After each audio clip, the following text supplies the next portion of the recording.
ಹರೇ ಕೃಷ್ಣ. ಎಲ್ಲರಿಗೂ ಸ್ವಾಗತ. ನಾವಿವತ್ತು 1ನೇ ಅಧ್ಯಾಯದ 4ನೇ ಭಾಗ ಪುನರ್ಜನ್ಮ ಮತ್ತು ಅದರಾಚೆ ಇದರ ಬಗ್ಗೆ ಅಧ್ಯಯನ ಮಾಡಲಿದ್ದೇವೆ. ಇದನ್ನು ಪ್ರಾರಂಭ ಮಾಡುವುದಕ್ಕಿಂತ ಮೊದಲು ಗುರು ಪ್ರಣಾಮ ಮಂತ್ರವನ್ನು ಹೇಳಿ ಆನಂತರ ಪ್ರಾರಂಭ ಮಾಡೋಣ. ಓಂ ಅಜ್ಞಾನತಿಮಿರಾಂಧಸ್ಯ ಜ್ಞಾನಾಂಜನಶಲಾಕಯ ಚಕ್ಷುರುನ್ಮಿಲಿತಂ ಯೇನ ತಸ್ಮೈ ಶ್ರೀ ಗುರವೇ ನಮಃ. ಶ್ರೀ ಚೈತನ್ಯಮನೋಭೀಷ್ಟಂ ಸ್ಥಾಪಿತಂ ಯೇನ ಭೂತಲೆ ಸ್ವಯಂ ರೂಪಃ ಕಾತ್ಮಯಂ ದದಾತಿ ಸ್ವಪದಕಾಂತಿಕಂ. ವಂದೇಹಂ ಶ್ರೀಗುರುಃ ಶ್ರೀಯುತಪಾದಕಮಲಂ ಶ್ರೀಗುರಾನ್ ವೈಷ್ಣವಾಂಚ ಶ್ರೀರೂಪಂ ಸಗ್ರಜಾತಂ ಸಹಗುಣರಘುನಾಥಾನ್ವಿತಂ तं ಸಜೀವಂ ಸಾದ್ವೈತಂ ಸಾಮಧೂತಂ ಪರಿಜನಸಹಿತಂ ಶ್ರೀಕೃಷ್ಣಚೈತನ್ಯದೇವಂ ಶ್ರೀರಾಧಾಕೃಷ್ಣಪಾದಂ ಸಹಗುಣತಾ ಶ್ರೀವಿಶಾಖಾನ್ವಿತಾಂಚ. ಹೇ ಕೃಷ್ಣ ಕರುಣಾ ಸಿಂಧು ದೀನಬಂಧು ಜಗತ್ಪತೆ ಗೋಪೇಶ ಗೋಪಿಕಾ ಕಾಂತ ರಾಧಾಕಾಂತ ನಮೋಸ್ತುತೆ. ತಪ್ತ ಕಾಂಚನ ಗೌರಾಂಗಿ ರಾಧೆ ವೃಂದಾವನೇಶ್ವರಿ ವೃಷಭಾನುಸುತೆ ದೇವಿ ಪ್ರಣಮಾಮಿ ಹರಿ ಪ್ರಿಯೆ. ವಾಂಛಾಕಲ್ಪತರುಭ್ಯಶ್ಚ ಕೃಪಾ ಸಿಂಧುಭ್ಯವ ಏವ ಚ ಪತಿತಾನಾಂ ಪಾವನೇಭ್ಯೋ ವೈಷ್ಣವೇಭ್ಯೋ ನಮೋ ನಮಃ. ನಮೋ ಓಂ ವಿಷ್ಣುಪಾದಾಯ ಕೃಷ್ಣಪ್ರೇಷ್ಠಾಯ ಭೂತಲೆ ಶ್ರೀಮತೆ ಭಕ್ತಿವೇದಾಂತ ಸ್ವಾಮಿನಿತಿ ನಾಮಿನೆ. ನಮಸ್ತೆ ಸರಸ್ವತಿ ದೇವಿ ಗೌರವಾಣಿ ಪ್ರಚಾರಿಣೆ ನಿರ್ವಿಶೇಷ ಶೂನ್ಯವಾದಿ ಪಾಶ್ಚಾತ್ಯ ದೇಶತಾರಿಣೆ. ಜಯ ಶ್ರೀ ಕೃಷ್ಣ ಚೈತನ್ಯ ಪ್ರಭು ನಿತ್ಯಾನಂದ ಶ್ರೀ ಅದ್ವೈತ ಗದಾಧರ ಶ್ರೀವಾಸಾದಿ ಗೌರಭಕ್ತವೃಂದ. ಹರೇ ಕೃಷ್ಣ ಕೃಷ್ಣ ಕೃಷ್ಣ ಹರೇ ಹರೇ, ಹರೇ ರಾಮ ರಾಮ ರಾಮ ಹರೇ ಹರೇ. ಹರೇ ಕೃಷ್ಣ ಕೃಷ್ಣ ಕೃಷ್ಣ ಹರೇ ಹರೇ, ಹರೇ ರಾಮ ರಾಮ ರಾಮ ಹರೇ ಹರೇ. ಹರೇ ಕೃಷ್ಣ ಕೃಷ್ಣ ಕೃಷ್ಣ ಹರೇ ಹರೇ, ಹರೇ ರಾಮ ರಾಮ ಹರೇ ಹರೇ. ಇವತ್ತು ನಾವು ಪುನರ್ಜನ್ಮ ಮತ್ತು ಅದರಾಚೆ ಬಗ್ಗೆ ಪ್ರಾರಂಭ ಮಾಡೋಣ. ಮತ್ತೊಮ್ಮೆ ಎಲ್ಲರಿಗೂ ಸ್ವಾಗತ ಮತ್ತು ಎಲ್ಲರಿಗೂ ಧನ್ಯವಾದಗಳು. ನೀವು ಕಳೆದ ವಿಡಿಯೋದಲ್ಲಿ ನೀವೆಲ್ಲರೂ ಕೂಡ ತುಂಬ ಚೆನ್ನಾಗಿ ಯೂಸ್ ಮಾಡ್ತಾಯಿದ್ದೀರಾ. ಯೂಸ್ ಮಾಡಿ ಮತ್ತು ಲೈಕ್ ಮತ್ತು ಕಾಮೆಂಟ್ ಕೊಡ್ತಾ ಇರೋದ್ರಿಂದ ಎಲ್ಲರಿಗೂ ಕೂಡ ಧನ್ಯವಾದಗಳು. ಅಂದರೆ ಪ್ರಭುಪಾದವರು ಹೇಳಿರುವಂತಹ ಪುಸ್ತಕಗಳನ್ನು ಕೇಳೋದು ನಮ್ಮ ಅದೃಷ್ಟ. ಆ ಥರದಲ್ಲಿ ಇದು ಕೆಲವೊಂದು ಜನಗಳು ಇದನ್ನು ಯೂಸ್ ಮಾಡ್ಕೊಳ್ತಾ ಇರೋದ್ರಿಂದ ನನಗೆ ಆ ಸಂತೋಷ ನನ್ನಲ್ಲಿ ತುಂಬ ಇದೆ. ನೀವೆಲ್ಲರೂ ಕೂಡ ಮತ್ತೊಮ್ಮೆ ಪ್ರಭುಪಾದವರ ಕೃಪೆ ನಿಮ್ಮ ಮೇಲೆ ಸದಾ ಯಾವಾಗಲೂ ಹೀಗೆ ಇರಲಿ ಅಂತ ಹೇಳ್ತಾ ಪ್ರಾರಂಭಿಸೋಣ. 1976 ಆಗಸ್ಟ್ ತಿಂಗಳಿನಲ್ಲಿ ಶ್ರೀಲ ಪ್ರಭುಪಾದವರು ಲಂಡನ್ನಿನ ಉತ್ತರಕ್ಕೆ 15 ಮೈಲಿ ದೂರದಲ್ಲಿರುವ ಭಕ್ತಿ ವೇದಾಂತ ಮ್ಯಾನರ್ನಲ್ಲಿ ಕೆಲವು ವಾರಗಳನ್ನು ಕಳೆದರು. ಆ ಸಮಯದಲ್ಲಿ ಅವರ ನಿವಾಸದಲ್ಲಿ ಲಂಡನ್ ಬ್ರಾಡ್ಕಾಸ್ಟಿಂಗ್ ಕಂಪನಿಯ ಮೈಕ್ ರಾಬಿನ್ಸನ್ ಅವರು ಶ್ರೀಲ ಪ್ರಭುಪಾದವರ ಸಂದರ್ಶನವನ್ನು ಮಾಡಿದರು. ಈ ಸಂದರ್ಶನವು ಸ್ವಲ್ಪ ಸಮಯದ ಆನಂತರ ಶುರುವಾಯಿತು. ಅವರ ಸಂಭಾಷಣೆಯ ಅವಧಿಯಲ್ಲಿ ಶ್ರೀಲ ಪ್ರಭುಪಾದವರು ಕೃಷ್ಣ ಪ್ರಜ್ಞೆ ಎಂದರೆ ನಾನು ನಂಬುತ್ತೇನೆ, ಆದುದರಿಂದ ನೀನು ನಂಬು ಎಂಬ ಕುರುಡು ಧರ್ಮಾಚರಣೆಯಲ್ಲ ಎಂದಿದ್ದಾರೆ. ಅದೊಂದು ಆಳವಾದ ತತ್ವಜ್ಞಾನದ ವಿಧಾನ. ಅದರಲ್ಲಿ ಪೂರ್ವಜನ್ಮದ ವಿಷಯವಾಗಿ ಸ್ಪಷ್ಟವಾಗಿ ಮತ್ತು ನಿರ್ದಿಷ್ಟವಾಗಿ ವಿವರಿಸಲಾಗಿದೆ. ಮೈಕ್ ರಾಬಿನ್ಸನ್ ಹರೇ ಕೃಷ್ಣ ಆಂದೋಲನದ ತತ್ವಜ್ಞಾನದ ವಿಷಯದಲ್ಲಿ ನಿಮ್ಮ ನಂಬಿಕೆ ಏನು ಎಂದು ಹೇಳುತ್ತೀರಾ? ಶ್ರೀಲ ಪ್ರಭುಪಾದವರು ಆಗಲಿ, ಕೃಷ್ಣ ಪ್ರಜ್ಞೆ ಎನ್ನುವುದು ನಂಬಿಕೆಯ ಪ್ರಶ್ನೆಯಲ್ಲ, ಅದೊಂದು ವಿಜ್ಞಾನ. ಮೊದಲನೆಯದಾಗಿ ಸಜೀವ ಶರೀರ ಮತ್ತು ನಿರ್ಜೀವ ಶರೀರದ ನಡುವಣ ವ್ಯತ್ಯಾಸವನ್ನು ತಿಳಿದುಕೊಳ್ಳಬೇಕು. ಏನು ಇದರ ವ್ಯತ್ಯಾಸವೆಂದರೆ ಯಾರಾದರೂ ಮೃತರಾದಾಗ ಜೀವಾತ್ಮ ಅಥವಾ ಜೀವಶಕ್ತಿಯು ಆ ದೇಹವನ್ನು ತೊರೆಯುತ್ತದೆ. ಆದುದರಿಂದ ಆ ದೇಹವನ್ನು ಮೃತವಾಯಿತು ಎಂದು ಕರೆಯುತ್ತೇವೆ ಎಂದ ಮೇಲೆ ಇಲ್ಲಿ ಎರಡು ವಸ್ತುಗಳಿವೆ. ಒಂದು ಈ ದೇಹ, ಇನ್ನೊಂದು ಈ ದೇಹದಲ್ಲಿರುವ ಜೀವಶಕ್ತಿ. ನಾವು ದೇಹದೊಳಗಿರುವ ಜೀವಶಕ್ತಿಯನ್ನು ಕುರಿತು ಮಾತನಾಡುತ್ತೇವೆ. ಇದೇ ಆಧ್ಯಾತ್ಮಿಕವಾದ ಕೃಷ್ಣ ಪ್ರಜ್ಞಾ ವಿಜ್ಞಾನಕ್ಕೂ ಸಾಮಾನ್ಯವಾದ ಲೌಕಿಕ ವಿಜ್ಞಾನಕ್ಕೂ ಇರುವ ವ್ಯತ್ಯಾಸ. ಆದುದರಿಂದ ಆರಂಭದಲ್ಲಿ ನಮ್ಮ ಆಂದೋಲನವನ್ನು ಅರಿತುಕೊಳ್ಳಲು ಸಾಮಾನ್ಯ ಮನುಷ್ಯರಿಗೆ ಬಹಳ ಕಷ್ಟವಾಗುತ್ತದೆ.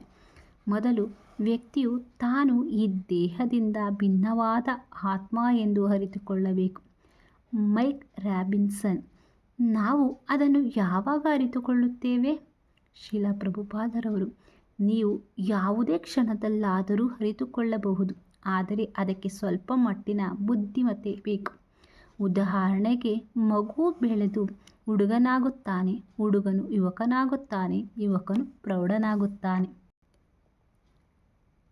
ಒಬ್ಬನು ಇದ್ದಾನೆ. ನೀವು ದೇವರನ್ನು ನಂಬದೆ ನಿಮ್ಮ ಮನಸ್ಸಿಗೆ ಬಂದದ್ದನ್ನು ಸ್ವತಂತ್ರವಾಗಿ ಮಾಡಿದರೆ ನಿಸರ್ಗ ನಿಯಮಗಳು ನಿಮ್ಮನ್ನು ಶಿಕ್ಷಿಸುತ್ತವೆ. ಮೈಕ್ ರಾಬಿನ್ಸನ್: ಓ ಹಾಗೋ? ನಾವು ಯಾವ ಧರ್ಮದಲ್ಲಿ ನಂಬಿಕೆ ಉಳ್ಳವರಾಗಿದ್ದೇವೆ ಎಂಬುದು ಮುಖ್ಯವೇ?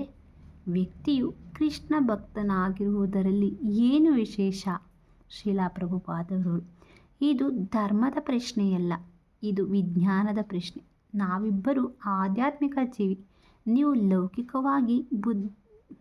ಲೌಕಿಕವಾಗಿ ಬದ್ಧರಾಗಿರುವುದರಿಂದ ಲೌಕಿಕ ಪ್ರಕೃತಿಯ ನಿಯಮಗಳ ಅಧೀನರಾಗಿದ್ದೀರಿ. ನೀವು ಕ್ರೈಸ್ತ ಧರ್ಮವನ್ನು ನಂಬಬಹುದು, ನಾನು ಹಿಂದೂ ಧರ್ಮವನ್ನು ನಂಬಬಹುದು. ಹಾಗೆಂದ ಮಾತ್ರಕ್ಕೆ ನೀವು ವೃದ್ಧರಾಗುವಿರಿ, ನಾನು ಆಗುವುದಿಲ್ಲ ಎಂದು ಅರ್ಥವಲ್ಲ. ವೃದ್ಧರಾಗುವುದನ್ನು ಕುರಿತು, ವೈಜ್ಞಾನಿಕ ಹಿನ್ನೆಲೆಯನ್ನು ಕುರಿತು ನಾವು ಮಾತನಾಡುತ್ತಿದ್ದೇವೆ. ಇದು ಪ್ರಕೃತಿಯ ನಿಯಮ. ನೀವು ಕ್ರೈಸ್ತರಾಗಿರುವುದರಿಂದ ವೃದ್ಧರಾಗುತ್ತೀರಿ, ನಾನು ಹಿಂದೂವಾದುದರಿಂದ ವೃದ್ಧನಾಗುವುದಿಲ್ಲ ಎನ್ನುವಂತಿಲ್ಲ. ಎಲ್ಲರೂ ವೃದ್ಧರಾಗುತ್ತಾರೆ. ಆದ್ದರಿಂದ ಇದೇ ರೀತಿಯಲ್ಲಿ ಪ್ರಕೃತಿಯ ಎಲ್ಲ ನಿಯಮಗಳು ಎಲ್ಲರಿಗೂ ಅನ್ವಯವಾಗುತ್ತವೆ. ಆದುದರಿಂದ ನೀವು ಯಾವ ಧರ್ಮದಲ್ಲಿ ನಂಬಿಕೆ ಇಟ್ಟರೂ ಅದರಿಂದ ಯಾವ ವ್ಯತ್ಯಾಸವೂ ಆಗುವುದಿಲ್ಲ. ಮೈಕ್ ರಾಬಿನ್ಸನ್: ಹಾಗಾದರೆ ನಮ್ಮೆಲ್ಲರನ್ನು ನಿಯಂತ್ರಿಸುತ್ತಿರುವ ದೇವರು ಒಬ್ಬನೇ ಎಂದು ನೀವು ಹೇಳುತ್ತಿದ್ದೀರಿ ಅಲ್ಲವೇ? ಶ್ರೀಲ ಪ್ರಭುಪಾದರು: ದೇವರು ಒಬ್ಬನೇ, ನಿಸರ್ಗದ ನಿಯಮವೂ ಒಂದೇ. ನಾವೆಲ್ಲ ಅದೇ ನಿಸರ್ಗ ನಿಯಮಕ್ಕೆ ಒಳಪಟ್ಟಿದ್ದೇವೆ. ನಾವು ಆ ಪರಮಪ್ರಭುವಿನ ನಿಯಂತ್ರಣಕ್ಕೆ ಒಳಪಟ್ಟಿದ್ದೇವೆ. ಆದುದರಿಂದ ನಾವು ಸ್ವತಂತ್ರರೆಂದೋ ಅಥವಾ ನಮಗೆ ಇಷ್ಟ ಬಂದುದನ್ನು ಮಾಡಬಹುದೆಂದೋ ಭಾವಿಸಿದರೆ ಅದು ನಮ್ಮ ಮೂರ್ಖತನವಷ್ಟೇ.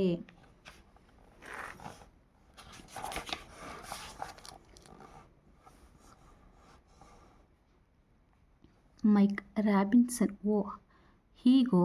ಹಾಗಾದರೆ ಹರೇ ಕೃಷ್ಣ ಆಂದೋಲನದ ಸದಸ್ಯನಾಗುವುದರಿಂದ ಆಗುವ ವ್ಯತ್ಯಾಸವೇನು? ದಯವಿಟ್ಟು ವಿವರಿಸುತ್ತೀರಾ? ಶ್ರೀಲ ಪ್ರಭುಪಾದರು: ಹರೇ ಕೃಷ್ಣ ಆಂದೋಲನವು ಈ ವಿಜ್ಞಾನವನ್ನು ಅರ್ಥ ಮಾಡಿಕೊಳ್ಳಲು ತೀವ್ರವಾದ ಆಸಕ್ತಿಯುಳ್ಳವರಿಗಾಗಿ ಇದೆ. ನಾವು ಯಾವುದೇ ಮತೀಯ ಗುಂಪಿಗೆ ಸೇರಿದವರೆಂಬ ಪ್ರಶ್ನೆ ಏಳುವುದಿಲ್ಲ. ಇದರಲ್ಲಿ ಯಾರು ಬೇಕಾದರೂ ಸೇರಬಹುದು. ಕಾಲೇಜಿನ ವಿದ್ಯಾರ್ಥಿಗಳು ಇದಕ್ಕೆ ಸೇರಬಹುದು. ನೀವು ಕ್ರೈಸ್ತರಾಗಿರಬಹುದು, ಹಿಂದೂ ಆಗಿರಬಹುದು, ಮಹಮ್ಮದೀಯರಾಗಿರಬಹುದು. ಇದರಿಂದ ಏನೂ ವ್ಯತ್ಯಾಸವಾಗುವುದಿಲ್ಲ. ದೈವಿ ವಿಜ್ಞಾನವನ್ನು ಅರಿತುಕೊಳ್ಳಲು ಬಯಸುವ ಯಾರನ್ನಾದರೂ ಕೃಷ್ಣ ಪ್ರಜ್ಞಾ ಆಂದೋಲನವು ಸೇರಿಸಿಕೊಳ್ಳುತ್ತದೆ. ಮೈಕ್ ರಾಬಿನ್ಸನ್: ಹರೇ ಕೃಷ್ಣ ಭಕ್ತನಾಗುವಂತೆ ವ್ಯಕ್ತಿಗೆ ಶಿಕ್ಷಣ ನೀಡುವುದರಿಂದ ಅವನಲ್ಲಿ ಏನು ವ್ಯತ್ಯಾಸವಾಗುತ್ತದೆ? ಶ್ರೀಲ ಪ್ರಭುಪಾದರವರು: ಅವನ ನಿಜವಾದ ಶಿಕ್ಷಣ ಅಲ್ಲಿಂದ ಪ್ರಾರಂಭವಾಗುತ್ತದೆ. ನೀವು ಜೀವಾತ್ಮ ಎನ್ನುವುದನ್ನು ಮೊದಲು ತಿಳಿದುಕೊಳ್ಳಬೇಕು. ನೀವು ಜೀವಾತ್ಮರಾಗಿರುವುದರಿಂದ ದೇಹಗಳನ್ನು ಬದಲಾಯಿಸುತ್ತಿದ್ದೀರಿ. ಇದೇ ಆಧ್ಯಾತ್ಮಿಕ ತಿಳುವಳಿಕೆಯ ಓನಾಮ. ಆದುದರಿಂದ ನಿಮ್ಮ ದೇಹ ಕೊನೆಗೊಂಡಾಗ ನಾಶವಾಗದ ನೀವು ನಾಶವಾಗುವುದಿಲ್ಲ. ನೀವು ನಿಮ್ಮ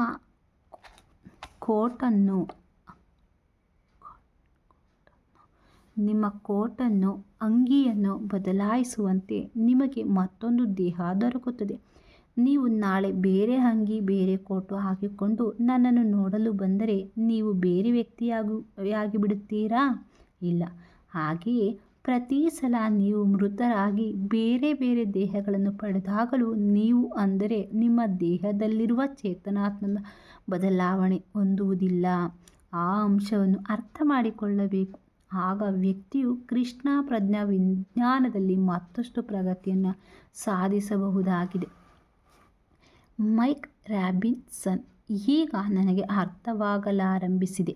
ಆದರೆ ಬಹುಸಂಖ್ಯೆಯ ನಿಮ್ಮ ಜನ ಆಕ್ಸ್ಫರ್ಡ್ ರಸ್ತೆಯಲ್ಲಿ ಹರೇ ಕೃಷ್ಣ ಸಾಹಿತ್ಯವನ್ನು ಹಂಚುತ್ತಿರುವುದಕ್ಕೆ ಇದಕ್ಕೆ ಏನು ಸಂಬಂಧ ಎಂದು ನನಗೆ ತಿಳಿಯುತ್ತಿಲ್ಲ. ಶ್ರೀಲ ಪ್ರಭುಪಾದವರು: ಜನರಲ್ಲಿ ಆಧ್ಯಾತ್ಮಿಕ ಜೀವನದ ಅಗತ್ಯವನ್ನು ಕುರಿತು ವಿಶ್ವಾಸವನ್ನು ಮೂಡಿಸುವುದೇ ಈ ಸಾಹಿತ್ಯದ ವಿತರಣೆಯ ಉದ್ದೇಶ. ಮೈಕ್ ರಾಬಿನ್ಸನ್: ಅಂದರೆ ಅವರು ಹರೇ ಕೃಷ್ಣ ಆಂದೋಲನದಲ್ಲಿ ಸೇರುತ್ತಾರೋ ಇಲ್ಲವೋ ಎಂದು ನಿಮಗೆ ನಿಜವಾಗಿ ಕಾಳಜಿ ಇಲ್ಲವೇ? ಶ್ರೀಲ ಪ್ರಭುಪಾದವರು: ಅದು ಅಷ್ಟು ಮುಖ್ಯವಲ್ಲ. ಅವರಿಗೆ ತಿಳುವಳಿಕೆ ಉಂಟು ಮಾಡುವುದೇ ನಮ್ಮ ಉದ್ದೇಶ. ಜನರು ಅಜ್ಞಾನದಲ್ಲಿದ್ದಾರೆ. ತಮ್ಮ ದೇಹ ಅಳಿದಾಗ ಎಲ್ಲವೂ ಅಳಿಯುತ್ತದೆ ಎಂಬ ಭ್ರಮೆಯಲ್ಲಿದ್ದಾರೆ. ಇದು ಮೂರ್ಖತನ. ಮೈಕ್ ರಾಬಿನ್ಸನ್: ಹಾಗಾದರೆ ಈ ಜೀವಕ್ಕೆ ಆಧ್ಯಾತ್ಮಿಕ ಆಯಾಮವೊಂದಿದೆ ಎಂದು ಅವರಿಗೆ ಹೇಳಿಕೊಡುವುದಷ್ಟೇ ನಿಮ್ಮ ಮೂಲಭೂತ ಕಾಳಜಿಯೇ? ಶ್ರೀಲ ಪ್ರಭುಪಾದರು: ನೀವು ಈ ದೇಹವಲ್ಲ. ನಿಮ್ಮ ದೇಹವು ನಿಮ್ಮ ಅಂಗಿ ಮತ್ತು ಕೋಟಿನ ಹಾಗೆ, ನಿಮ್ಮ ಮೇಲಿರುವ ಒಂದು ಹೊದಿಕೆ ಮಾತ್ರ. ಈ ದೇಹದೊಳಗೆ ನೀವು ವಾಸವಾಗಿದ್ದೀರಿ. ಇದನ್ನು ನಿಮಗೆ ತಿಳಿಸುವುದೇ ನಮ್ಮ ಮೊದಲನೆಯ ಕಾಳಜಿ. ಮೈಕ್ ರಾಬಿನ್ಸನ್: ಈಗ ನನಗೆ ಅದು ಗೊತ್ತಾಯಿತು ಅನಿಸುತ್ತೆ. ಅಲ್ಲಿಂದ ಮುಂದಕ್ಕೆ ಹೋಗೋಣ. ನಾವು ಹೇಗೆ ಬಾಳಿದ್ದೆವು ಎಂಬುದನ್ನು ನಿಮ್ಮ ಮರಣೋತ್ತರ ಜೀವನವನ್ನು ನಿರ್ಧರಿಸುತ್ತದೆ. ಪ್ರಕೃತಿಯ ನಿಯಮಗಳು ನಿಮ್ಮ ಮುಂದಿನ ಜೀವನವನ್ನು ನಿರ್ಧರಿಸುತ್ತವೆ ಎಂದು ನೀವು ಹೇಳಿದ್ದೀರಿ. ಈ ಜನ್ಮಾಂತರ ಪ್ರಕ್ರಿಯೆ ಹೇಗೆ ನಡೆಯುತ್ತದೆ ಎಂದು ಹೇಳುತ್ತೀರಾ? ಶ್ರೀಲ ಪ್ರಭುಪಾದರು: ಈ ಪ್ರಕ್ರಿಯೆ ಬಹಳ ಸೂಕ್ಷ್ಮವಾದದ್ದು. ಜೀವಾತ್ಮ ನಮ್ಮ ಲೌಕಿಕ ಕಣ್ಣುಗಳಿಗೆ ಅಗೋಚರವಾಗಿದೆ. ಅದು ಅಣುವಿನಷ್ಟು ಚಿಕ್ಕದು. ಇಂದ್ರಿಯಗಳು, ರಕ್ತ, ಮೂಳೆ, ಮಜ್ಜೆ ಮುಂತಾದವುಗಳಿಂದ ಆದ ಈ ಸ್ಥೂಲ ದೇಹವು ನಾಶವಾಗುತ್ತದೆ. ಆಮೇಲೂ ಮನಸ್ಸು, ಬುದ್ಧಿ ಮತ್ತು ಅಹಂಕಾರದಿಂದ ಕೂಡಿದ ಸೂಕ್ಷ್ಮ ದೇಹವು ಇನ್ನೂ ಕೆಲಸ ಮಾಡುತ್ತಿರುತ್ತದೆ. ಮರಣಕಾಲದಲ್ಲಿ ಈ ಸೂಕ್ಷ್ಮ ದೇಹವು ಅತ್ಯಂತ ಸೂಕ್ಷ್ಮವಾದ ಜೀವಾತ್ಮವನ್ನು ಮತ್ತೊಂದು ಸ್ಥೂಲ ದೇಹಕ್ಕೆ ಸಾಗಿಸುತ್ತದೆ. ಈ ವಿಧಾನವು ಗಾಳಿಯು ಗಂಧವನ್ನು ಸಾಗಿಸಿಕೊಂಡು ಹೋದಂತಿದೆ. ಗುಲಾಬಿಯ ಸೌರಭವು ಎಲ್ಲಿಂದ ಬರುತ್ತಿದೆಯೆಂದು ಯಾರಿಗೂ ಕಾಣಿಸುವುದಿಲ್ಲ. ಆದರೆ ಗಾಳಿ ಅದನ್ನು ಹೊತ್ತುಕೊಂಡು ಬರುತ್ತಿದೆ ಎಂದು ಮಾತ್ರ ನಮಗೆ ಗೊತ್ತಾಗುತ್ತದೆ. ಹಾಗೆ ಎಂದು ನಮಗೆ ಕಾಣುವುದಿಲ್ಲ. ಆದರೆ ಅದು ಮಾತ್ರ ನಡೆಯುತ್ತಿರುತ್ತದೆ. ಹಾಗೆಯೇ ಜೀವಾತ್ಮನ ಜನ್ಮಾಂತರಗಳ ಪ್ರಕ್ರಿಯೆಯೂ ಅಷ್ಟೇ ಸೂಕ್ಷ್ಮವಾಗಿರುತ್ತದೆ. ಮರಣಕಾಲದಲ್ಲಿ ಮನಃಸ್ಥಿತಿಗೆ ಅನುಗುಣವಾಗಿ ಅತ್ಯಂತ ಸೂಕ್ಷ್ಮವಾದ ಜೀವಾತ್ಮವು ತಂದೆಯ ರೇತಸ್ಸಿನ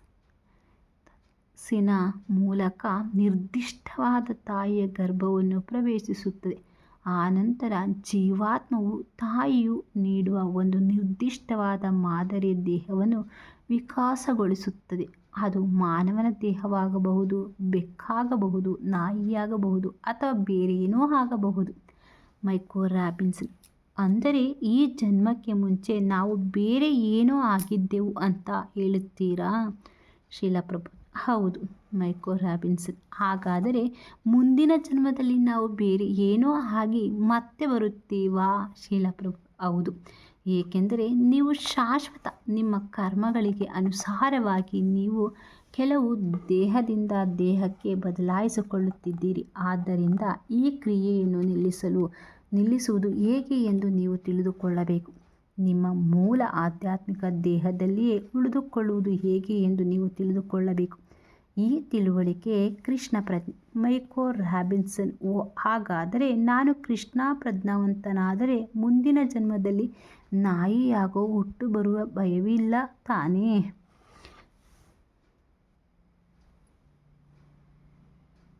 ಶೀಲಪ್ರಭುಪಾದರು: ಇಲ್ಲ.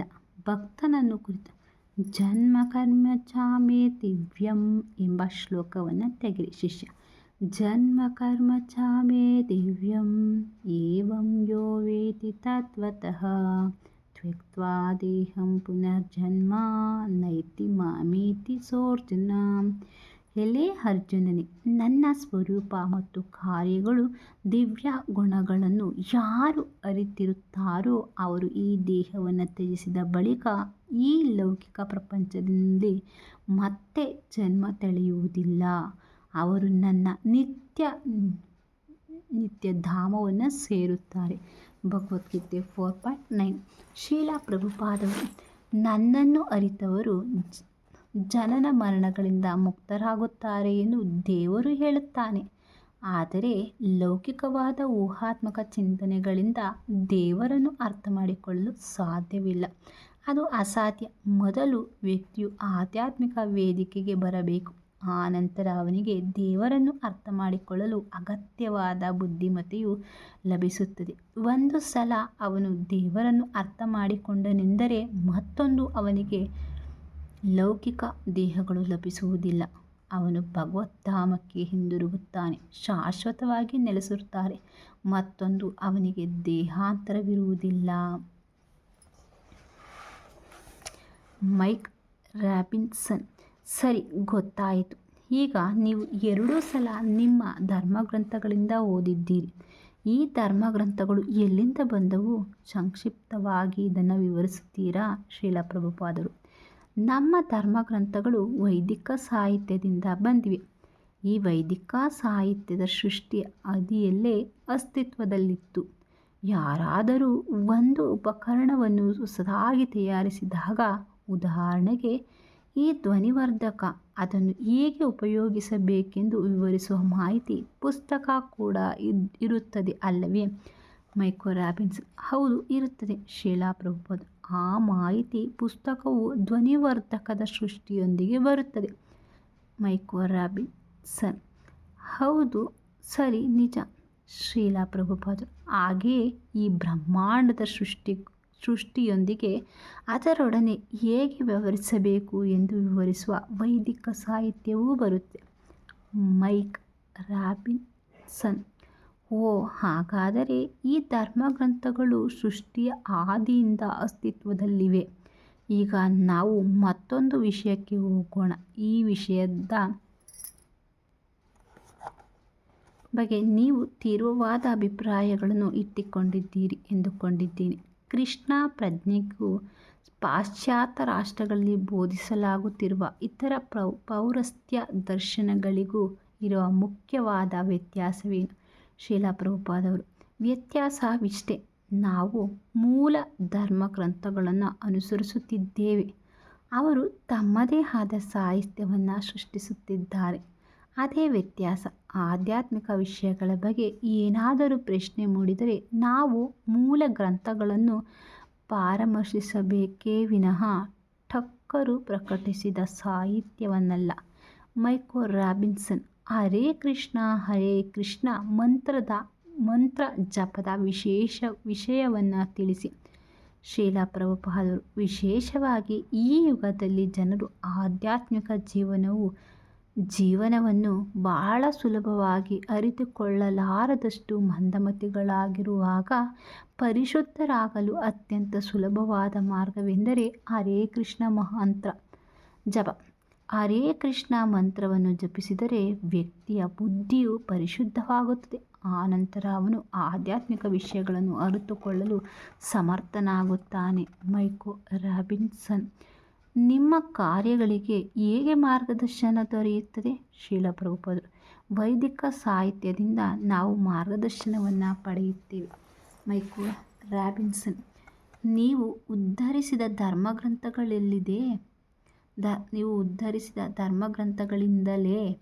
ಶ್ರೀಲ ಪ್ರಭುಪಾದ. ಹೌದು, ಅದೆಲ್ಲವೂ ಧರ್ಮಗ್ರಂಥಗಳಲ್ಲಿವೆ. ನಾನು ಅದನ್ನು ಇಂಗ್ಲೀಷಿನಲ್ಲಿ ವಿವರಿಸುತ್ತಿದ್ದೇನೆ ಅಷ್ಟೆ. ಆದರೆ ನಾವು ಹೊಸದಾಗಿ ಏನನ್ನೂ ತಯಾರಿಸುತ್ತಿಲ್ಲ.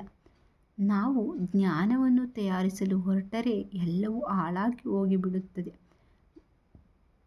ವೈದಿಕ ಸಾಹಿತ್ಯವು ಈ ಧ್ವನಿವರ್ಧಕ ಬಳಕೆಯನ್ನು ವಿವರಿಸುವ ಸಾಹಿತ್ಯದಂತೆ ಇದೆ. ಹೀಗೆ ಮಾಡಿ ಕೆಲವು ತೀರ್ಪುಗಳು ಸೂಕ್ಷ್ಮ ಈ ಕಡೆ ಇರಬೇಕು ಎಂದು ಅದು ಹೇಳುತ್ತದೆ. ಅದನ್ನು ಬದಲಾಯಿಸಲು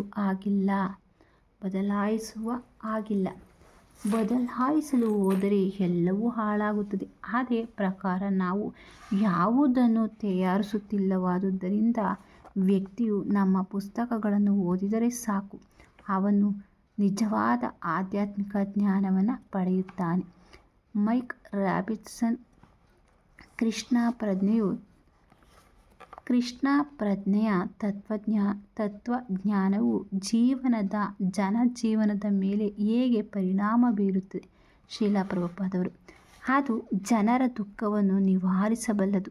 ಜನರು ದೇಹವೇ ತಾವೆಂದು ತಪ್ಪಾಗಿ ತಿಳಿಯುವುದರಿಂದ ದುಃಖವನ್ನು ಅನುಭವಿಸುತ್ತಿದ್ದಾರೆ. ನಿಮ್ಮ ಕೋಟು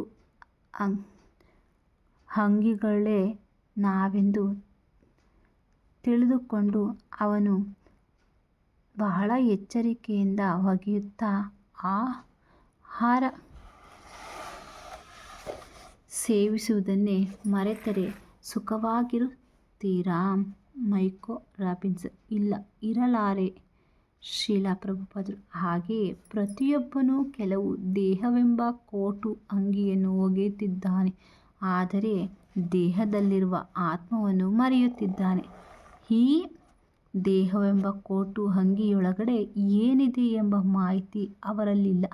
ನೀವು ಯಾರು ಎಂದು ಯಾರನ್ನಾದರೂ ಕೇಳಿ, ನಾನು ಇಂಗ್ಲೀಷಿನವರು ಅಥವಾ ನಾನು ಭಾರತೀಯ ಎಂದು ಹೇಳುತ್ತಾನೆ. ನಿಮಗೆ ಇಂಗ್ಲೀಷ್ ಅಥವಾ ಭಾರತೀಯ ದೇಹವಿದೆ ಎಂದು ಕಾಣಿಸುತ್ತಿದೆಯೇ? ಆದರೆ ನೀವು ಯಾರು ಎಂದು ನಾವು ಕೇಳಿದರೆ ಅವನು ಅದನ್ನು ಹೇಳಲಾರ. ಮೈಕೋ ರಾಬಿನ್ಸನ್. ಓ ಶ್ರೀಲಪ್ರಭು. ದೇಹವೇ ಆತ್ಮವೆಂಬ ದೇಹಾತ್ಮಬುದ್ಧಿ ತಪ್ಪು ತಿಳುವಳಿಕೆಯಿಂದ ಇಡೀ ಆಧುನಿಕ ನಾಗರಿಕತೆಯೇ ಪ್ರವರ್ತಿಸುತ್ತಿದೆ. ಇದು ಬೆಕ್ಕು ನಾಯಿಗಳ ಮನೋಧರ್ಮ. ನಾವು ಇಂಗ್ಲೆಂಡನ್ನು ಪ್ರವೇಶಿಸಲು ಪ್ರಯತ್ನಿಸುತ್ತೇವೆ ಎಂದುಕೊಳ್ಳೋಣ. ನಾನು ಇಂಗ್ಲೀಷವನು, ಆದರೆ ನೀವು ಭಾರತೀಯರು. ಇಲ್ಲಿ ಏಕೆ ಬಂದಿದ್ದೀರಾ ಎಂದು ಕೇಳುತ್ತೀರಾ. ನಾಯಿಯೂ ಕೂಡ ಬಹು ನೀವು ಯಾಕೆ ಬರುತ್ತಿದ್ದೀರಿ ಎಂದು ಬೊಗಳುತ್ತದೆ. ಹೀಗಿರುತ್ತಾ ಮನೋಧರ್ಮದಲ್ಲಿ ಏನು ವ್ಯತ್ಯಾಸ? ಅದು ಹಾಗಾಯಿತು. ನಾಯಿ ತಾನು ನಾಯಿ ಎಂದು ನಾನೊಬ್ಬ ಪರಿಚಿತನೆಂದು ಭಾವಿಸುತ್ತದೆ.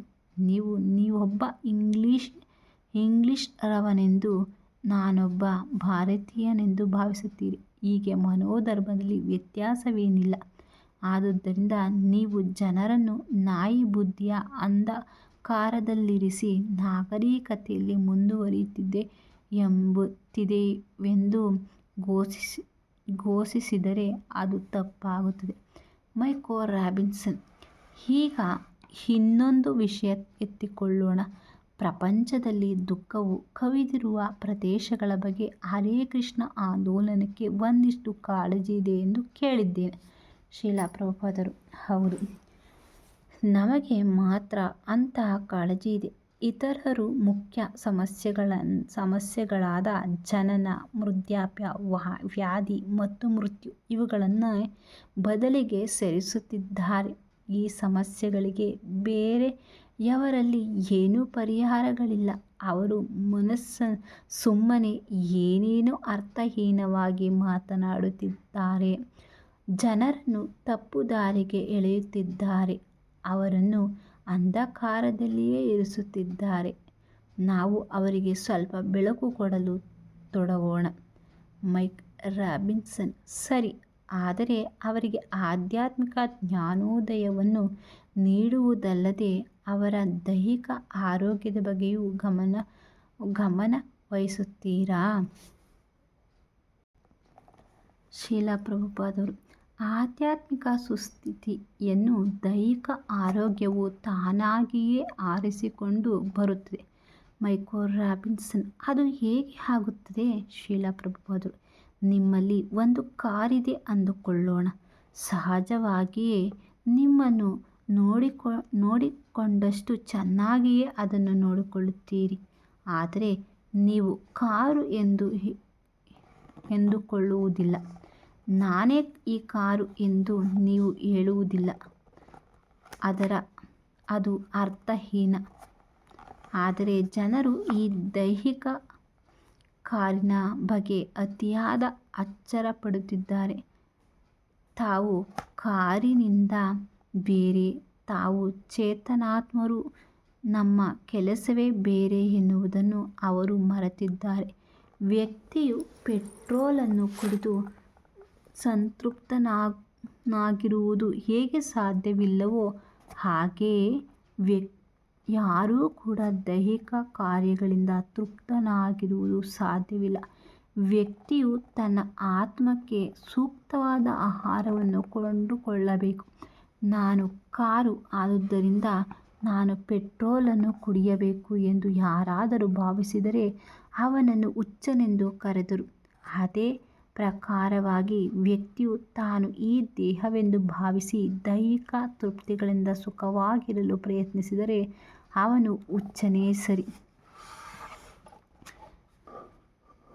ಮೈಕೋ ರಾಬಿನ್ಸನ್: ಇಲ್ಲೊಂದು ಅದ್ಭುತವಾದ ವಾಕ್ಯವಿದೆ. ಅದನ್ನು ಕುರಿತು ವ್ಯಾಖ್ಯಾನ ಮಾಡುತ್ತೀರಾ? ನಾನು ಇಲ್ಲಿಗೆ ಬರುವ ಮುಂಚೆ ನಿಮ್ಮ ಜನಗಳಲ್ಲೊಬ್ಬರು ಈ ಸಾಹಿತ್ಯವನ್ನು ನೀಡಿದರು. ಅದರಲ್ಲಿ ನೀವು ಹೇಳಿರುವ ಒಂದು ಸಂಗತಿಯೆಂದರೆ, ವಿವೇಚನೆಯ ಆಧಾರವಿಲ್ಲದೆ ಧರ್ಮವು ಕೇವಲ ಭಾವಾವೇಶವಷ್ಟೇ. ಅದನ್ನು ವಿವರಿಸುತ್ತೀರಾ? ಶ್ರೀಲ ಪ್ರಭುಪಾದರವರು: ಬಹುಪಾಲು ಧಾರ್ಮಿಕರು ನಾವು ನಂಬುತ್ತೇವೆ ಎಂದು ಹೇಳುತ್ತಾರೆ. ಆದರೆ ಇಂತಹ ನಂಬಿಕೆಯ ಮೌಲ್ಯವೇನು? ವಾಸ್ತವವಾಗಿ ಸರಿಯಲ್ಲದ್ದನ್ನು ನೀವು ನಂಬಿರಬಹುದು. ಉದಾಹರಣೆಗೆ, ಕೆಲವು ಕ್ರೈಸ್ತರು ಪ್ರಾಣಿಗಳಿಗೆ ಆತ್ಮವಿಲ್ಲವೆಂದು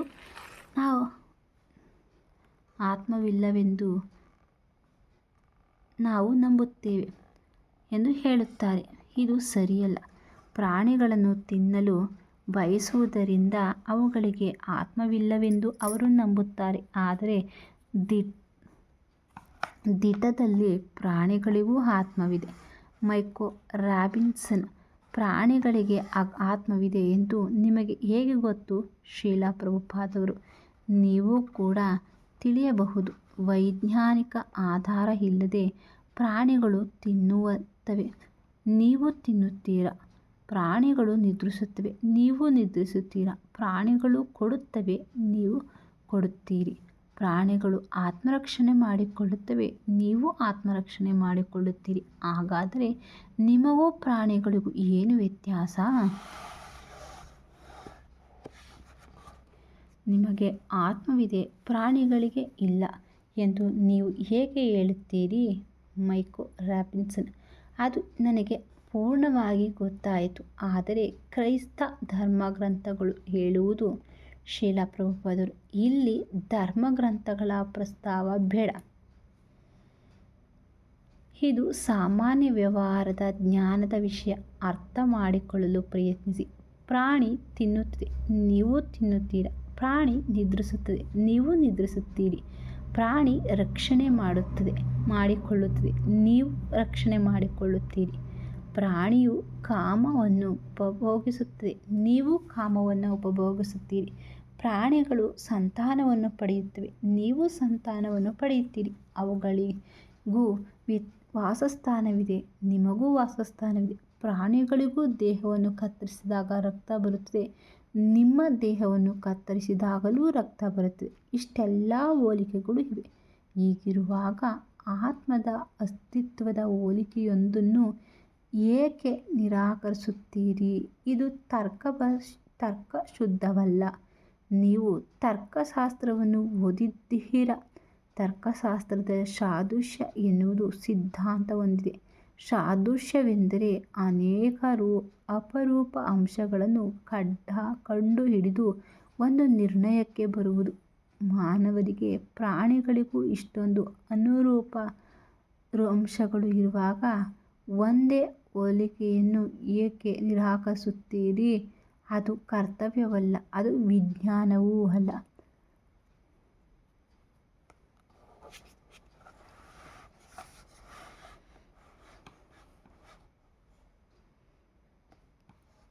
ಮೈಕ್ ರಾಬಿನ್ಸನ್. ಆದರೆ ಇದೇ ವಾದವನ್ನು ಎತ್ತಿಕೊಂಡು ಇನ್ನೊಂದು ರೀತಿಯಲ್ಲಿ ಹೇಳಿದ್ದಾರೆ ಶ್ರೀಲ ಪ್ರಭುಪಾದರು. ಇನ್ನೊಂದು ರೀತಿಯಿಲ್ಲ. ತರ್ಕಶುದ್ಧವಾಗಿ ನೀವು ವಾದ ಮಾಡದಿದ್ದರೆ ನೀವು ವಿಚಾರಶೀಲರಲ್ಲ ಎಂದಾಗುತ್ತದೆ. Mike Robinson. ಸರಿ, ಆಗಲಿ. ಈಗ ಮತ್ತೊಂದು ಊಹೆಯಿಂದ ಪ್ರಾರಂಭಿಸೋಣ. ಮಾನವನಿಗೆ ಆತ್ಮವಿಲ್ಲ ಎಂದು ಭಾವಿಸಿದರೆ ಶ್ರೀಲ ಪ್ರಭುಪಾದರು, ಆಗ ನೀವು ಜೀವಾತ್ಮ ದೇಹಕ್ಕೂ ನಿರ್ಜೀವ ದೇಹಕ್ಕೂ ಇರುವ ವ್ಯತ್ಯಾಸಗಳನ್ನು ವಿವರಿಸಬೇಕಾಗುತ್ತದೆ. ನಾನು ಆಗಲೇ ಪ್ರಾರಂಭದಲ್ಲಿಯೇ ಇದನ್ನು ವಿವರಿಸಿದ್ದೇನೆ. ಜೀವಂತ ಚೇತನಾತ್ಮವಾದ ಆತ್ಮವು ದೇಹವನ್ನು ತೊರೆಯುತ್ತಿದ್ದಂತೆಯೇ ಅತ್ಯಂತ ಸುಂದರವಾದ ದೇಹವು ಕೂಡ ಬೆಲೆಯನ್ನು ಕಳೆದುಕೊಳ್ಳುತ್ತದೆ. ಯಾರೂ ಅದರ ಕಡೆಗೆ ಲಕ್ಷ್ಯ ಕೊಡುವುದಿಲ್ಲ, ಅದನ್ನೇ ದೂರ ಎಸೆಯುತ್ತಾರೆ. ಆದರೆ ಈಗ ನಾನು ನಿಮ್ಮ ಕೂದಲನ್ನು ಮುಟ್ಟಿದರೂ ಎಡೆದಾಟಕ್ಕೆ ಬರುತ್ತೀರಾ? ಜೀವಂತ ದೇಹದಲ್ಲಿ ಆತ್ಮವಿರುತ್ತದೆ, ನಿರ್ಜೀವ ದೇಹದಲ್ಲಿ ಅದು ಇರುವುದಿಲ್ಲ. ಆಧ್ಯಾತ್ಮಿಕ ದೇಹವನ್ನು ಬಿಡುತ್ತಿದ್ದಂತೆಯೇ ದೇಹಕ್ಕೆ ಬೆಲೆ ಇಲ್ಲದಂತಾಗುತ್ತದೆ, ಅದು ನಿಷ್ಪ್ರಯೋಜಕವಾಗುತ್ತದೆ. ಇದನ್ನೇ ಅರ್ಥ ಮಾಡಿಕೊಳ್ಳುವುದು ಬಹಳ ಸುಲಭ. ಆದರೆ ಅತ್ಯಂತ ದೊಡ್ಡ ವಿಜ್ಞಾನಿಗಳು ಮತ್ತು ದಾರ್ಶನಿಕರು ಎಂದು ಕರೆಸಿಕೊಂಡವರು ಕೂಡ ಇದನ್ನು ಅರ್ಥ ಮಾಡಿಕೊಳ್ಳಲಾರದಷ್ಟು ಮಂದಮತಿಗಳಾಗಿದ್ದಾರೆ. ಆಧುನಿಕ ಸಮಾಜವು ಅತ್ಯಂತ ಹೇಯಕರ ಪರಿಸ್ಥಿತಿಯಲ್ಲಿದೆ. ನಿಜವಾದ ಬುದ್ಧಿ ಇರುವ ಮನುಷ್ಯನೇ ಇಲ್ಲ. Mike Robinson.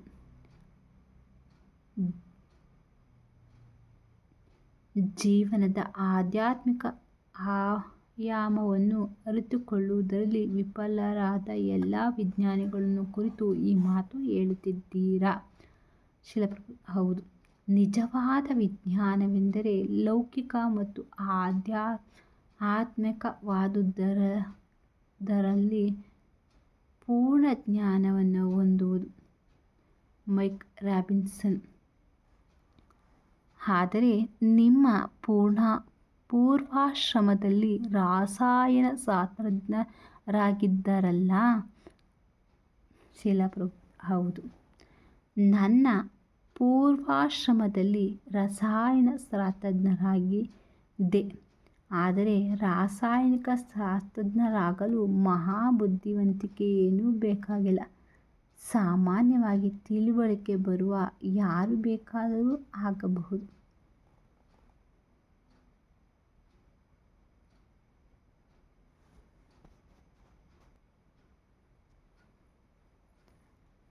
Mic Robinson.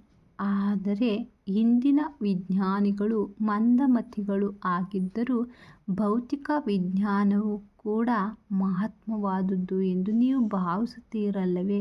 Srila ಪ್ರಭುಪಾದರು. ಭೌತಿಕ ವಿಜ್ಞಾನವು ತಕ್ಕ ಮಟ್ಟಿಗೆ ಮಹತ್ವದ್ದೇ, ಆದರೆ ಸರ್ವ ಪ್ರಮುಖವಾದುದಲ್ಲ. Mic Robinson.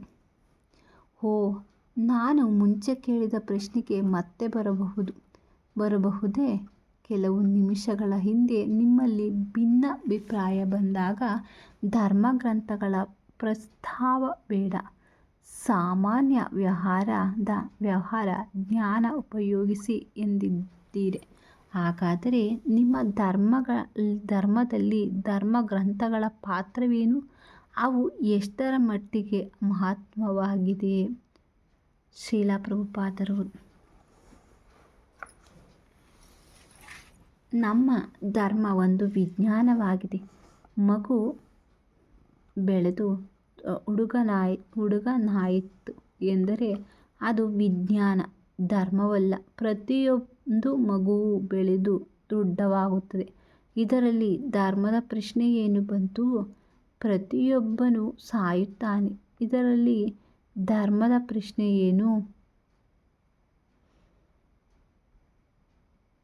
ಏನು ಬಂತು?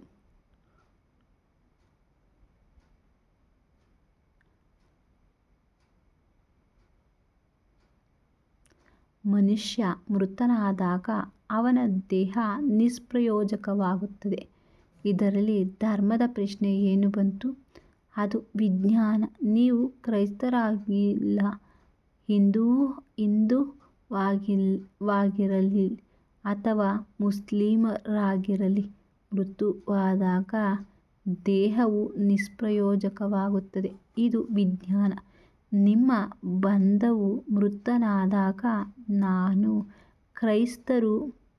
ನಾವು ಕ್ರೈಸ್ತರು ಅವನು ಸತ್ತಿಲ್ಲವೆಂದು ನಾವು ನಂಬುತ್ತೇವೆ ಎಂದು ಹೇಳಲಾದೀತೆ?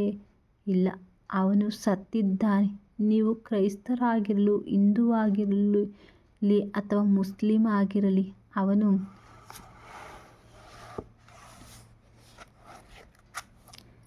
ಸತ್ತಿದ್ದಾನೆ. ಆದ್ದರಿಂದ ನಾವು ಮಾತನಾಡುವಾಗ ಆತ್ಮ ದೇಹದಲ್ಲಿ ಇರುವವರೆಗೂ ದೇಹಕ್ಕೆ ಮಹತ್ವವಿದೆ ಎಂಬ ಸಂಗತಿಯ ಆಧಾರದ ಮೇಲೆ ಮಾತನಾಡುತ್ತೇವೆ. ಆತ್ಮವು ಅಲ್ಲಿ ಇಲ್ಲದಾಗ ಅದು ನಿಷ್ಪ್ರಯೋಜಕ. ಈ ವಿಜ್ಞಾನವು ಎಲ್ಲರಿಗೂ ಅನ್ವಯವಾಗುತ್ತದೆ. ನಾವು ಈ ಆಧಾರದ ಮೇಲೆ ಎಲ್ಲರಿಗೂ ಶಿಕ್ಷಣವನ್ನು ನೀಡಲು ಪ್ರಯತ್ನಿಸುತ್ತಿದ್ದೇವೆ. Mike Robinson. ನಿಮ್ಮನ್ನು ನಾನು ಸರಿಯಾಗಿ ಅರ್ಥಮಾಡಿಕೊಂಡಿದ್ದೇನೆ. ಆದರೆ ನೀವು ಸಂಪೂರ್ಣವಾಗಿ ವೈಜ್ಞಾನಿಕ ತಳಹದಿಯ ಮೇಲೆಯೇ ಜನರಿಗೆ ಶಿಕ್ಷಣ ನೀಡುತ್ತಿರುವಂತೆ ತೋರುತ್ತದೆ. ಹಾಗಾದರೆ ಇದರಲ್ಲಿ ಧರ್ಮವೆಲ್ಲಿ ಬರುತ್ತದೆ? ಶ್ರೀಲ ಪ್ರಭುಪಾದರು. ಧರ್ಮ ಎಂದರೆ ವಿಜ್ಞಾನವೆಂದು ಅರ್ಥವಾಗುತ್ತದೆ. ಜನರು ತಪ್ಪಾಗಿ ಧರ್ಮ ಎಂದರೆ ಶ್ರದ್ಧೆ, ನನ್ನ ಸಂಚಿಕೆ ಎಂದು ತಿಳಿದುಕೊಂಡಿದ್ದಾರೆ. ಭಕ್ತರನ್ನು ಕುರಿತು ನಿಘಂಟಿನಲ್ಲಿ ಧರ್ಮ ಎಂಬುದಕ್ಕೆ ನೇತ್ರ ಅರ್ಥವಿದೆ ನೋಡಿ.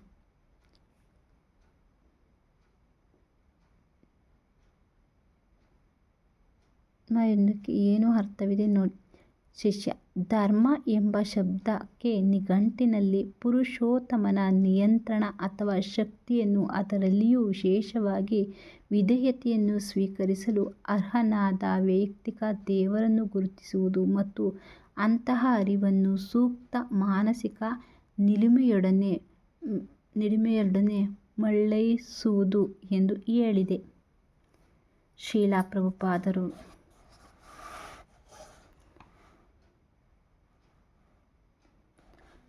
ಹೌದು, ಧರ್ಮವೆಂದರೆ ಪರಮ ನಿಯಾಮಕನಿಗೆ ವಿಧೇಯನಾಗಿರುವುದು ಹೇಗೆ ಎಂದು ಕಲಿತುಕೊಳ್ಳುವುದು. ಆದುದರಿಂದ ನೀವು ಕ್ರೈಸ್ತರಾಗಿರಬಹುದು, ನಾನು ಹಿಂದೂವಾಗಿರಬಹುದು. ಆದ್ದರಿಂದ ಏನೂ ವ್ಯತ್ಯಾಸವಾಗುವುದಿಲ್ಲ. ಒಬ್ಬ ಪರಮಾತ್ಮ ನಿಯಾಮಕನಿದ್ದಾನೆ ಎನ್ನುವುದನ್ನು ನಾವಿಬ್ಬರೂ ಒಪ್ಪಿಕೊಳ್ಳಲೇಬೇಕು. ಅದನ್ನು ಪ್ರತಿಯೊಬ್ಬನೂ ಒಪ್ಪಿಕೊಳ್ಳಲೇಬೇಕು. ಅದೇ ನಿಜವಾದ ಧರ್ಮ. ಪ್ರಾಣಿಗಳಿಗೆ ಆತ್ಮವಿಲ್ಲ ಎಂದು ನಾವು ನಂಬುತ್ತೇವೆ ಎನ್ನುವುದಲ್ಲ. ಅದು ಧರ್ಮವಲ್ಲ, ಅದು ತೀರಾ ವೈಜ್ಞಾನಿಕವಾದುದು. ಧರ್ಮ ಎಂದರೆ ಪರಮ ನಿಯಂತ್ರಕನನ್ನು ವೈಜ್ಞಾನಿಕವಾಗಿ ಅರ್ಥ ಮಾಡಿಕೊಳ್ಳುವುದು. ಪರಮ ನಿಯಾಮಕನನ್ನು ಅರ್ಥ ಮಾಡಿಕೊಳ್ಳುವುದು ಮತ್ತು ಅರ್ಥ ಮಾಡಿಕೊಂಡು ಸರ್ಕಾರದ ಕಾನೂನುಗಳಿಗೆ ಮತ್ತು ಅವನಿಗೆ ವಿಧೇಯನಾಗಿರಬೇಕು. ಅದೆಷ್ಟೇ ರಾಜ್ಯದಲ್ಲಿ ಯಾರು ಸರ್ಕಾರವನ್ನು ಹೆಚ್ಚಾಗಿ ಅರ್ಥ ಮಾಡಿಕೊಂಡು ಸರ್ಕಾರದ ಕಾನೂನುಗಳಿಗೆ ವಿಧೇಯರಾಗಿರುತ್ತಾರೋ ಅವರೇ ಉತ್ತಮ ಪ್ರಜೆಗಳು. ಸರ್ಕಾರವನ್ನು ಅಲಕ್ಷಿಸುವವನೇ ಕೆಟ್ಟ ಪ್ರಜೆ. ಆದ್ದರಿಂದ ನೀನು ದೇವರ ಸರ್ಕಾರವನ್ನು ಲಕ್ಷಿಸಿ ಕೆಟ್ಟ ಪ್ರಜ್ಞೆಯಾದರೆ ಧರ್ಮಿಗಳನ್ನು, ನಿಮ್ಮ ಉತ್ತಮ ಪ್ರಜ್ಞೆಯಾದರೆ ಧರ್ಮಿಗಳು. ಮೈಕ್ ರಾಬಿನ್ಸನ್: ಓ ಸರಿ, ನಿಮ್ಮ ನಂಬಿಕೆಯ ಪ್ರಕಾರ ಜೀವನದ ಅರ್ಥವೇನು ಹೇಳುತ್ತೀರಾ? ಎಲ್ಲಕ್ಕಿಂತ ಮೊದಲ ಪ್ರಶ್ನೆಯೆಂದರೆ, ನಾನು ಇರುವುದಾದರೂ ಏಕೆ?